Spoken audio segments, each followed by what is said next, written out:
happened so long ago. Other people have it way worse. Like, I just need to give it time.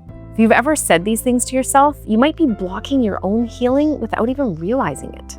These aren't just comforting phrases, they're myths. They're dangerous ones that keep trauma locked in your body for decades. And today, we're going to debunk the 4 biggest lies people believe about childhood trauma. And just pay close attention to number 4, because it's the single biggest reason people talk themselves out of getting the help they deserve. So the first myth we want to tackle, Verlynda, is time heals all wounds. Time heals all wounds. And we believe kind of like if we just wait long enough that the pain will fade away, it'll just disappear naturally, I guess.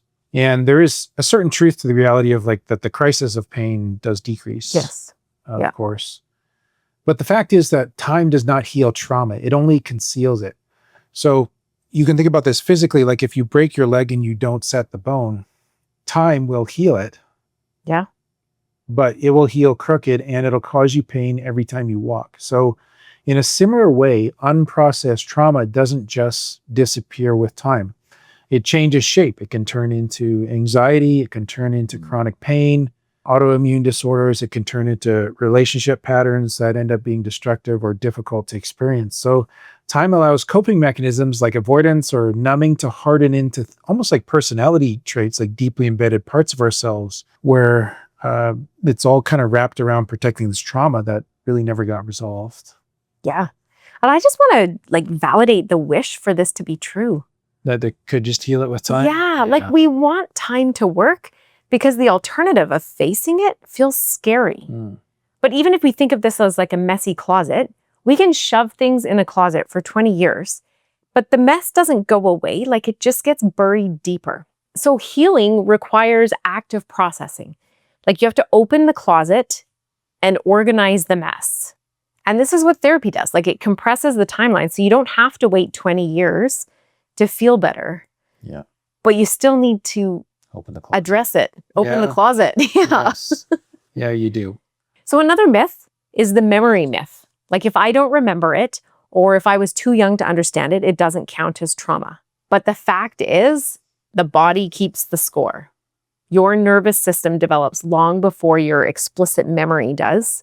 You might even have pre-verbal trauma. Like if you're neglected as an infant, you won't have a story about it per se, but your body remembers the feeling of being unsafe.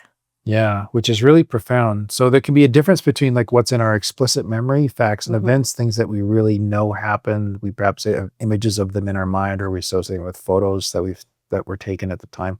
And then implicit memory, which is just the feeling or the somatic sensation, the sensation that I get in my body when I'm in certain kinds of situations that is an echo back to those moments in my childhood. Maybe that were even pre-verbal before I had the words to describe it, where I went through something or my parents were going through something that was very, very challenging in life. And survivors often feel like around some of these topics that they're making it up because they don't have like this sort of cinematic memory of the actual abuse or the neglect that happened. There's not a clear, vivid picture of it. Or other times, because they dissociated in particularly severe forms of abuse, they don't have the clear memories, but they've been told that it happened to them, or they have a feeling in their body that something happened to them. Yeah. Is all that they have. And so it's easy to discount this, right? But if your body goes into fight or flight when someone raises their voice, or if you shut down even during physical intimacy, those things can be the memory. Like that's evidence of the memory that this happened. Your body is telling the story that maybe your mind forgot or didn't store as an explicit memory. Yeah. Yeah. So just because there's not an active memory doesn't mean it's not true or it didn't happen. Exactly. Exactly. Yeah. If your body is having that response, something made your body respond this way. Yeah. And you can trust that that reaction is there for a reason. Yeah. Right. Now, the third thing to talk about is the comparison myth, which is super easy to fall into.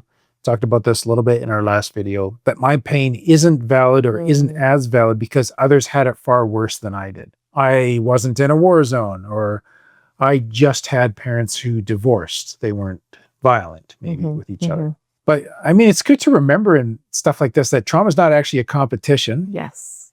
And also trauma is not determined by the event, but by your nervous system's ability to cope with that event Yes. at that time. Yes. And people often don't take that into account, like what was going on elsewhere in your life, that you could have had this situation, and maybe someone over here, they had a bunch of stuff going on in their life and they had a very similar situation, and you could have very different experiences of that same kind of experience, very different outcomes of the same kind of experience because of all these other factors that are going on. A little bit of a tough analogy maybe, but if you think about, like, if you drown in 3 feet of water and someone else drowns in 10 feet of water, you're both equally dead. So the depth of the water doesn't minimize or doesn't change the outcome or the action that happened to you in that moment, right? Yeah. And so it's not productive to spend time with the 3 feet of water versus the 10 feet of water. Like, both were horrible situations that should have never happened to you. Yeah. We got it. We got it. Okay. It's not a great analogy. That we need a little bit more work, but it kind of gives the picture of, like, it's just not productive to compare. Yeah. In the end. Yeah. You had trauma. You went through something difficult. Your nervous system reacted a certain way because of a whole bunch of factors. And so that's with you. That's your story now. Doesn't matter if it's more or less than someone else's. And then we use this comparative suffering like a way to shame ourselves out of our own feelings. Like, oh, well, I shouldn't complain. Right. Or you're not allowed to have that. This isn't, I didn't go through the war zone. Like, I just had this. It's not that bad. I shouldn't complain. And yet it just stuffs the feelings that are there. Like, we just pile shame now on top of our trauma, telling ourselves we're not allowed to feel it. So our closet that we were talking about before, like, it's just getting more and more stuff shoved in it. And now I have shame shoved in the front of my closet, but the trauma's still there. Still there. Still not resolved. Yeah, and it's still unresolved. Like, minimizing your pain doesn't make it go away. It just adds shame on top of the hurt. It can be, can I jump in there? Like, this can be a very sincere effort to try to reduce the amount of emotional burden you carry because of a memory or even a non-memory. And so there's something very sincere about that. And I can understand why people need to do that for a period of time. But in the end, it's not productive for healing. Yeah. I think is what I want people to know. Yeah. Right. So if we're always going through life like, oh, I shouldn't complain. It's like stop shoulding yourself, people say, right? Like, it's like, oh, I should or I shouldn't. And then you can never measure up and you can never, it's just adding more burden onto yourself. Like, your pain is valid simply because it hurts you. And that's enough.